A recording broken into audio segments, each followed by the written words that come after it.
Good day sa inyo mga tol. Gusto ko lang sana pag-usapan yung dalawang parts ng motor natin o yung dalawang piyesa ng motor natin na pwedeng makaisira ng ECU natin. Lalong-lalo na sa mga naka-click, Aerox, NMAX, and mga motor na ginagamitan ng computer box. Yung unang parts ng motor natin is yung regulator. Yung pangalawa naman is itong battery. Itong dalawang to ang nagkakos kung bakit nasisira yung ECU nyo mga tol. Bakit? Talakayin natin yan dito sa video. Unahin natin tong regulator. Ano ba ang purpose nito? Ang purpose nito is ito yung nag-charge dito sa battery natin para hindi nalulowbat agad yung battery natin. So alam nyo na yung purpose nito. Paano kung ito yung sira? May dalawang type ng pagkasira to.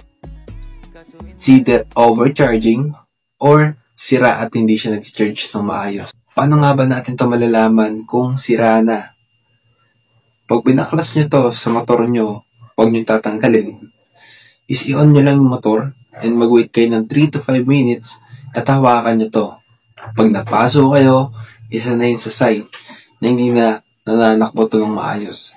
Pangalawa, pag pinatakbo nyo at sobrang lamig pa rin, ibig sabihin, hindi siya gumagana na. Sira na yung regulator nyo.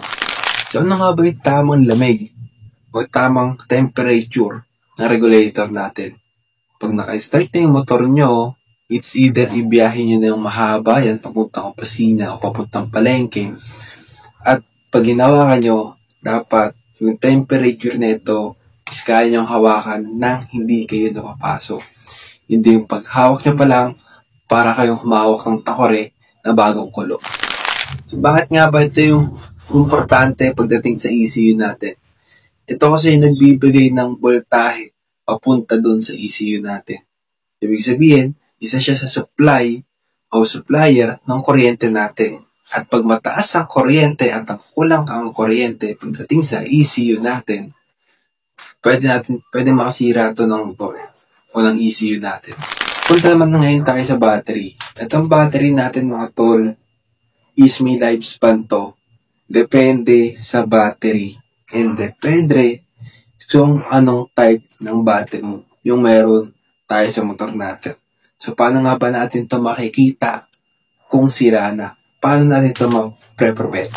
Kung may voltmeter kayo sa motor nyo, good for you. Pero kung wala, ay advise na maglagay kayo ng voltmeter para makita nyo yung battery voltage nyo. Isa sa mga sign na pasira, tanda